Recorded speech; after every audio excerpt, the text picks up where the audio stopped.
Well, good morning and good afternoon, everyone. I'm Elliot Kallen, CEO of Prosperity Financial Group, and I'd like to welcome you to another terrific episode of Meet the Expert. Very exciting today. We've got a business consultant with us. We rarely interview business consultants. I get hit up by a business consultant almost every day as CEO of this growing organization. And I'm sure everybody who's a CEO and in the C-suite is target marketed as well. I brought Sean on, and he'll tell you more about what he does, because I've used him and I highly recommend him in so many ways, particularly in corporate culture and understanding personality. Because as a business owner, if you don't define your corporate culture, it gets defined for you. And sometimes with an employee who's all cancer, he'll define or she'll define your entire culture. So that's the purpose of today's show. We're going to target market C-suite people, HR people. And if you'd like to reach me, I'm at 925-314-8503.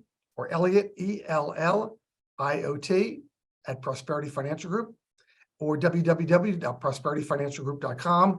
Let me welcome Sean Perlmutter to the show. Welcome, Sean. Elliot, always a pleasure to be with you. I'm always impressed with the expertise and personality that you bring to it. So happy to be here with you today. I'm glad to be here. Thank you. Let me give you a quick background on Sean, because for consultants, credibility matters. And he has got I'll read it to you. 20-year career in engineering growth with communications, brands, coaching, consulting. He's worked with professionals. He's worked with organizations. He's worked with C-suite people. And he's got a who's who list of who are his clients, which I'm not going to mention on here because it's a who's who. But it is a very impressive list. What they've done, what he's done with them. And we're going to talk about that because we are in a 401k market. The organization is from 25 to 250 employees. Crossover markets with what Sean is doing. We help people out every single day of the week with money, with finances, with retirement. Sean's more on the culture side, keeping the company going with where they want it to go, employing the vision, employing goals, and making sure everybody's clear. And I tell a very funny story, Sean, if I could, before I ask you a few questions. Sure. I've got a very successful friend of mine worth hundreds of millions of dollars who ran a 35-person, very large hedge fund company on the East Coast. And he brought an outside consultant in to redo the website, fix the culture, do what needed to be done. And they asked him as CEO, please give us your vision that you've shared with everybody. And he had a vision statement and a mission statement all in writing already, because he's got an MBA, and that's what MBA people do, is they've got vision, mission, and goals, and they've got written in front of them, and they've got an inner shower and above the toilet bowl and an executive washroom and all these places they can see that. And they said, give it to us. And they read it, and they said, well, this is very good. We'll clean it up, but that's not what we're going to do today. Today, we're going to interview all 35 of your employees and ask them what your vision and mission are and see how close they come. And not one of them was even in the ballpark. And that's including his 3 vice presidents. Weren't even in the ballpark of his mission or vision. Such a great thing that he did. Well, you know what? It's just data. It's just feedback that he got that none of them were in the ballpark of his vision. But the greatest thing that he did was seek out that information, because then when you got it, now you can find a way to bring it all together. The catbird seat for culture, especially when it comes to aligning with the values set out by your leadership, is to help all of the team members align their individual values with the company values. That's when you know you're hitting your stride. So that puts us into the first question, Sean, because my story was just don't be surprised if everybody doesn't have your vision. And I have to tell you, as a person here with Prosperity Financial Group, with approximately 10 people, give or take, both selling financial products or services and working internally, I often wonder how many have my vision. And then for our other company, Prosperity Wealth Management, with 50 plus people there, I can almost guarantee none of them do. So it's very funny. But why don't you tell us a little bit, Sean, because obviously you've got great credibility. You've been doing this forever. Your company has been around since, I think, 2018. Pivotal Twist. You've got credibility. Tell me what you do, and then tell me at the same time who your target market is and how you serve them. We help, well, my company is Pivotal Twist, and we help organizations with generally about up to 1,000 employees leverage their talent so that they can grow, thrive, and win. We focus on company culture, on leadership development, and on communication. And our special sauce is we do it through the lens of story. So we're in the business of people. We want to leverage talent both as a group, as an organization, and then individually as well.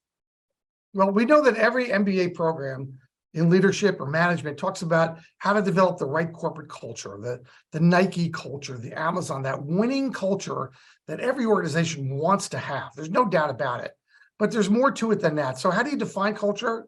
And then what are some steps that senior HR, senior VPs, CFOs, CEOs can begin to take, and even HR people, I don't want to ignore them if they're not, whether or not in the C-suite or not, what can they do to improve the culture? So we want to define it. How do we get to it? And what can we do to improve it?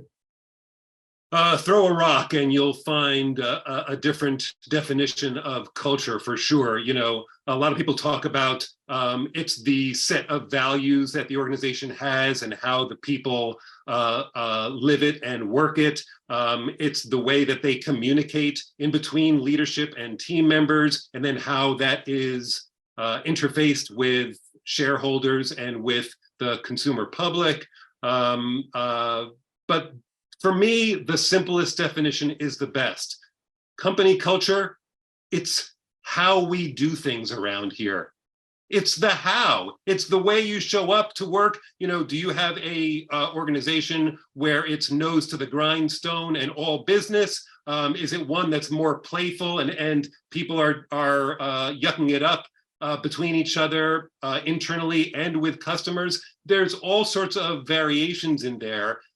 They relate to brand, by the way, and knowing the way you want your company culture to work and how you do things around here is a North Star for you. It gives you a path forward. Then you can put into place the operational activities and the methods of communication that support that.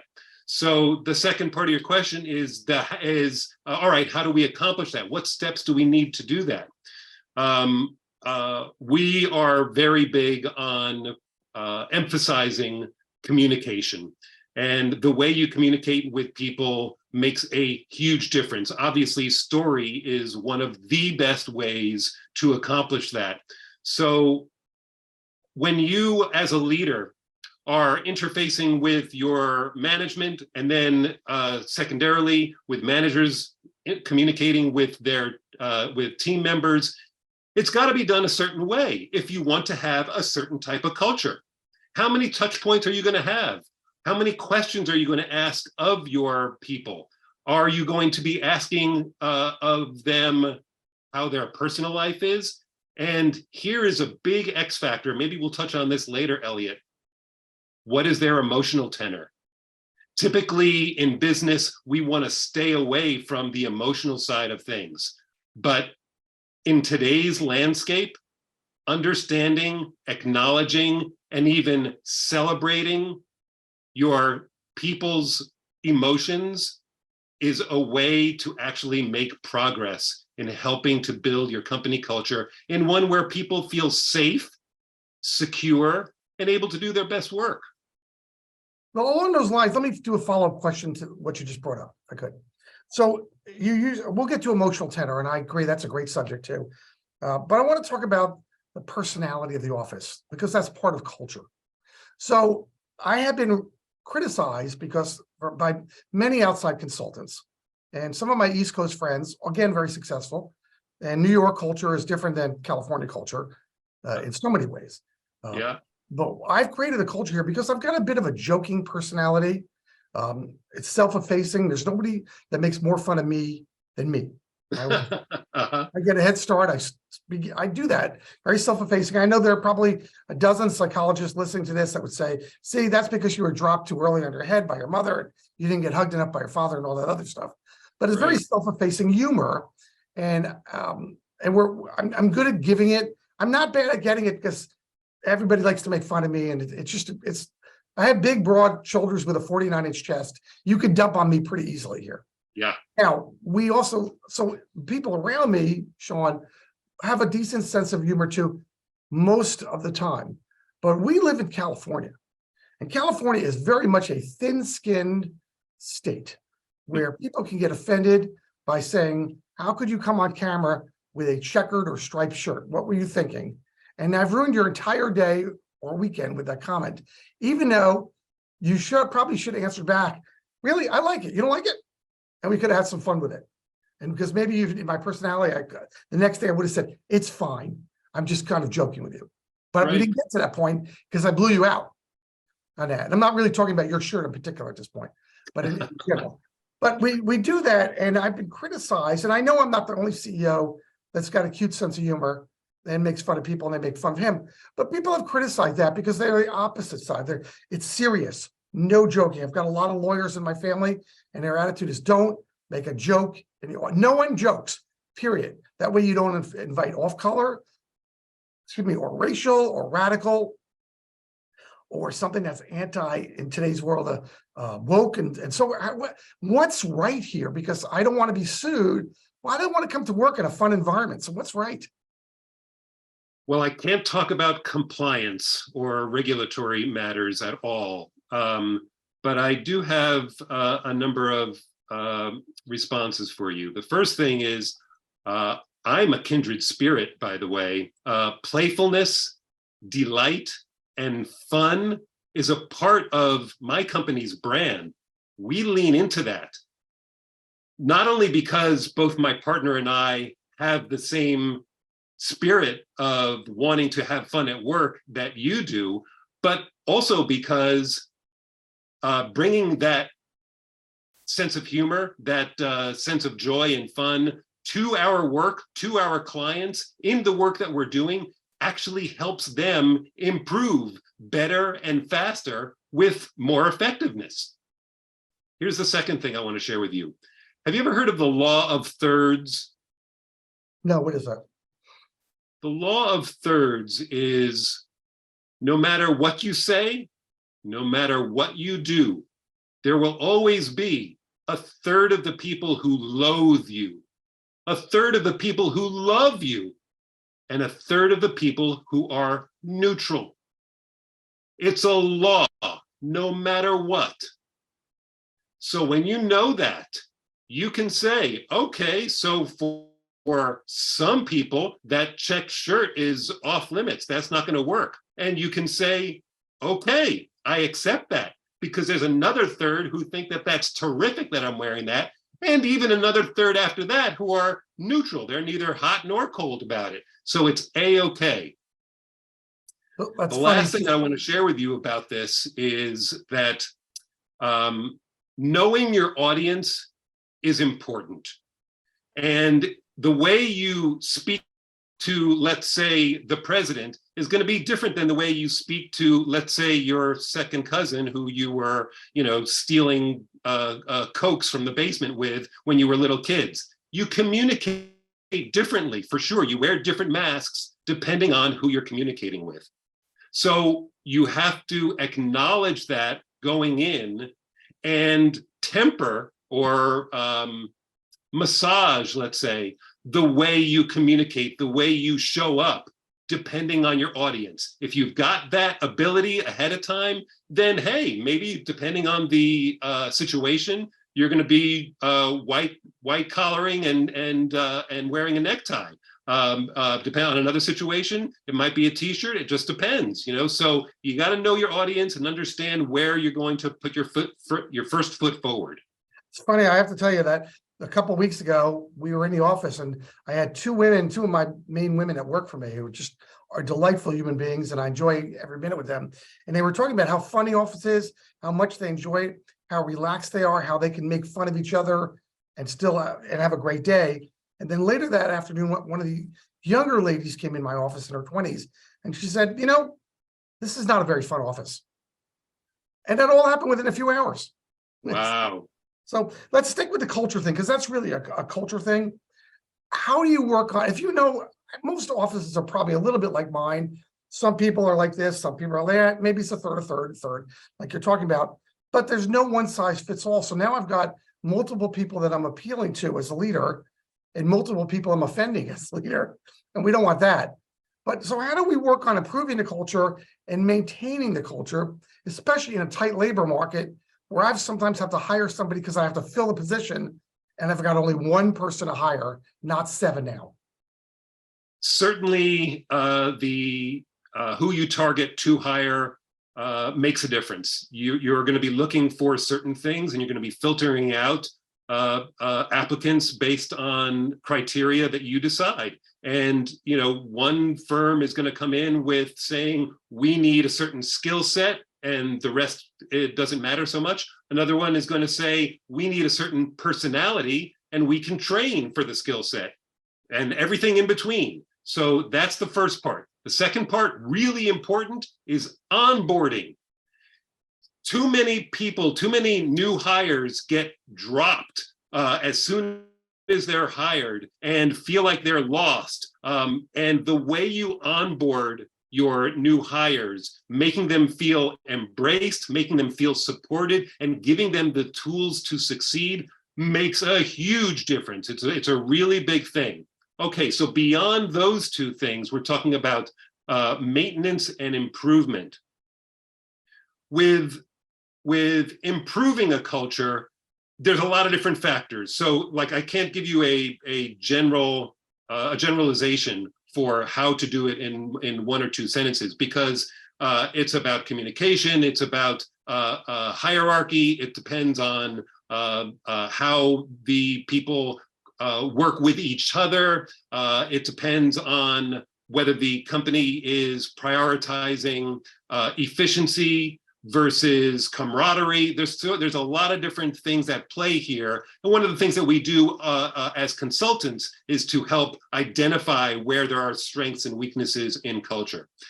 That being said, we target a number of different things. We look at leadership and the way leaders interact with their managers and with their team members. We look at their own emotional intelligence, the way that they can control how they react, whether it's emotionally or not, to any given circumstance. And then the big thing is, for us, again, this is our special sauce, is looking at all of the things that are working and not working through the lens of story. Your company is a story. It's been said that story strategy, and I believe that 100%. So if you know what your story is, if you know where you're going and what your challenges are and how you want to get to that lovely conclusion and the next chapter in your story, then you can lean into it. Then you can put the things in place. So for instance, our tagline is make talent your hero. Give the keys to the car, so to speak, to the people that are working with you. Allow them the responsibility and the space to do right? To do well by you. And in so doing, they're doing right by themselves. Well, when you do that and they are clear on the story that you're telling and where you want to go, now you've got a team of people who all want the same thing, and they're all bringing different talents and skills to that journey. And it can be a beautiful thing when you see it being played out. Maintenance. Maintaining a culture is really just as important as the hard work of improving a culture, because it's easy, unfortunately, for cultures to fray, for the strong bonds to get weaker in a company culture. So the maintenance can be, on one side of the spectrum, something that brings people together. I talk about culture a lot, but in a very related term, although it's not exactly the same thing, is a sense of community. You want your people to enjoy each other. I'm not sure if you're familiar with this stat, but did you know that among the chief reasons that people leave organizations is they don't have a best friend at work? It's wild. You wouldn't think about that, but people are spending 40 hours a week at their jobs, and they want to feel like they've got somebody to talk to. If it's only, well, what's the phrase? All work and no play makes Johnny a dull boy, right? Well, if you're just nose to the grindstone all the time, you're going to burn out. You're not going to get the best work done. It's not going to be a very productive thing for the organization or for you at the end of the day. So having somebody to talk to and to blow off steam with and to joke with is really beneficial. So one end of the spectrum that we're talking about maintenance of culture right now, it's having fun activities. It's having, you can laugh about it, but having, Taco Tuesdays or, the karaoke night once a month or whatever, those are not trivial. Those help bring people together and enjoy a aspect that isn't related to work. And now they feel better about being at work. The other end of the spectrum is this, and I'll end with this part, is learning and development is important. And giving people the tools for growth is important, because people want to learn more. They want to excel more. They want to achieve on an individual basis and for the organization. And so helping your teams and your leaders, whether it's through one-on-one coaching or through group training, can really go a long way to keep people sharp.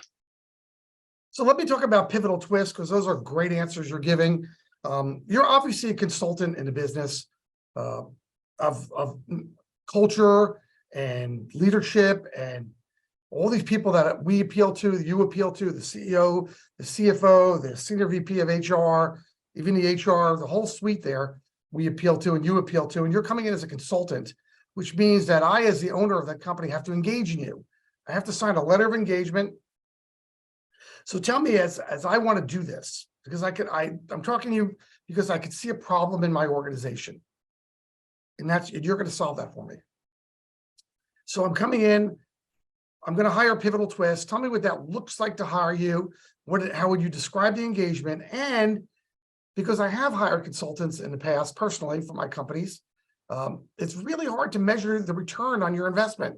How do I know this is really working? So how do we measure? How does somebody out there measure that I hired Sean and his team at Pivotal Twist, and boy, they're really making a difference? It's worth it. Good questions. Yes. So typical engagements are also on a spectrum, if you will. So on the one hand, when an organization knows exactly what the issue is, we've got manager X, and he and the people on his team are not responding to him well because he tends to have a short fuse. Well, we can come in and we can do coaching with the manager. We can do team training about communication, and we can look at the organization from 30,000 feet up and say, how is this going to help the organization and total, right? The other end of the spectrum, and this is really more of what we do by and large for organizations, is first comes the consulting part. And that's where we want to understand the lay of the land, sort of diagnose where the issues are and see if it lines up with what your idea of where the issues are. And then we're going to prepare what's like a white glove service. We're going to, we can work on retainer at that point, and we can decide which departments need the learning and development, how the organization needs these other more playful events to keep people joined together, and any combination of those all in between. So between the, by the way, I want to mention too, this is really important. There's a lot of options in my business. You can just do recorded trainings. I'm just going to asynchronously watch a video and learn something. And that can help a little bit. Or I'm going to read this book, or I'm going to bring in software that can help me to remind me of something. That's fine too. What we offer is blended learning. Blended learning is the most effective, and that's because we do our own live training and coaching, and then we supplement it with the e-learning, which is the asynchronous learning, and that is small bits that build micro habits. So you might have like a 5-minute, let's call it a 5-minute endeavor, a 5-minute mission, a 5-minute accomplishment that you've got to do when you come in, and you do it at your own pace whenever it's convenient for you. And in so doing, throughout the engagement, you start to build these habits and get better and better and better. The two together is the optimal way to make changes on an individual basis and on a group basis. And then, so this gets to the demonstration of ROI.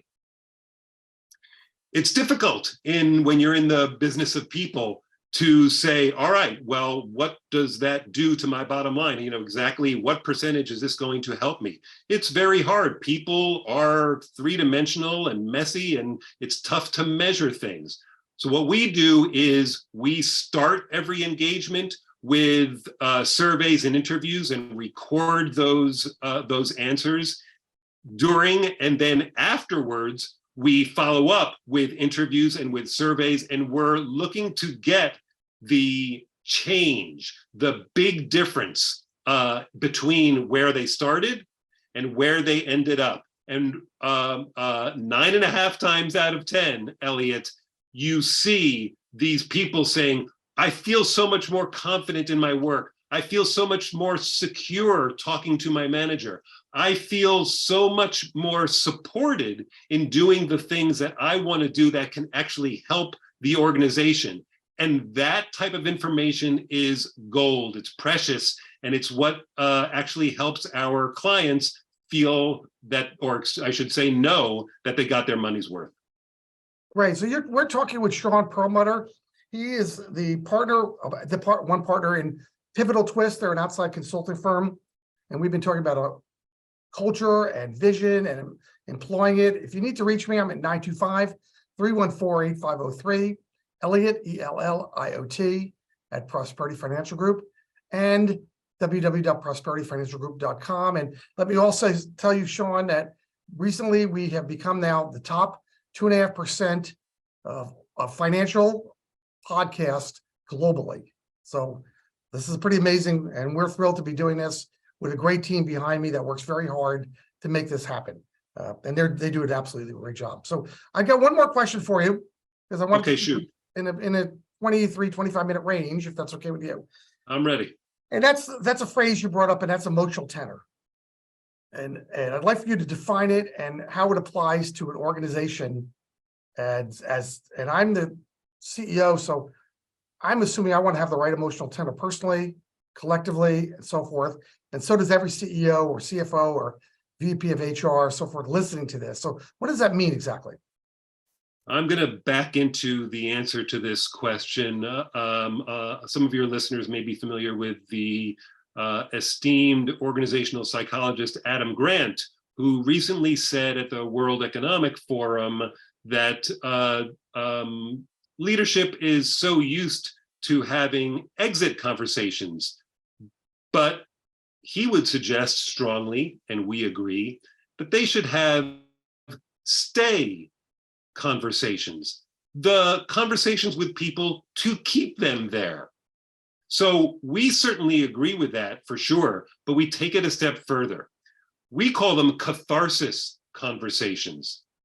And catharsis is a term that's used in theater and film and storytelling. It's about the emotional release of strong or pent-up emotions.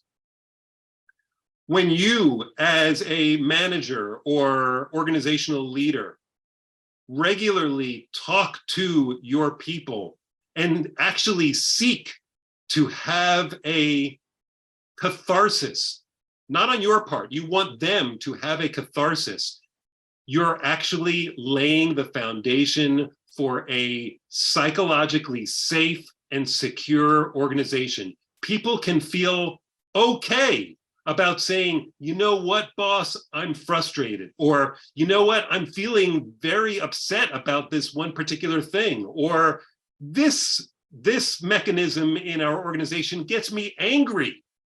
When you hear those things as a leader, what are you going to do? If you turn your back, that's bad for culture, it's bad for productivity, it's bad for the organization's success. However, and this is why I said at the beginning of the program, if you can be open to, acknowledge, and celebrate those emotions, then you can turn things around. So if you set yourself up to have a catharsis conversation, and that's first understanding where people are coming from and how they're feeling, giving them a opportunity to specify those things, and then this is the most important part, with the team member planning a way forward. Next thing you know, you've got an employee who is with you through thick and thin. That emotional tenor I'm talking about is directly related to psychological safety. I want to feel comfortable in being able to speak my mind and say, I feel this way, I feel that way. And look, what we're after is, look, I feel great. I'm so excited to do this work today. Or I feel really happy being here because I feel so supported. That's what we're after. When you can get there, now, by the way, one of the other things that I say, Elliot, is we have crossed the Rubicon, so to speak, where compensation, bennies, and PTO are the only things that will keep people at work. We're beyond that. We're in a different time now, and you need these other aspects to come into play, and that's what's going to keep people loyal, motivated, and productive. These other aspects are culture, the way your leadership is communicating with you, having the psychological safety at work, acknowledging your emotions, and then finally, what I love about you and your organization is that sense of joy. If you've got all those, you're probably hitting it out of the ballpark. Sean, this has been great. So tell our listeners or viewers here, and this is virtually on every podcast out there right now, if you are a podcaster, you just have to say to Spotify or Apple, wherever you like to listen, play me Meet the Expert with Elliot Kallen, and you'll get about 55 or 60 episodes, and you can begin to choose. So we've been talking to Sean Perlmutter. Sean, how does somebody reach you? Elliot, it was such a pleasure being with you today. Thank you so much for having me on. People can find us on the web at pivotaltwist.com, and you can find me directly at my email address, Sean, S-E-A-N, @pivotaltwist.com. Thanks a bunch. I really enjoyed being with you today. Well, thank you, and have a great day, everybody, and we'll talk to you soon.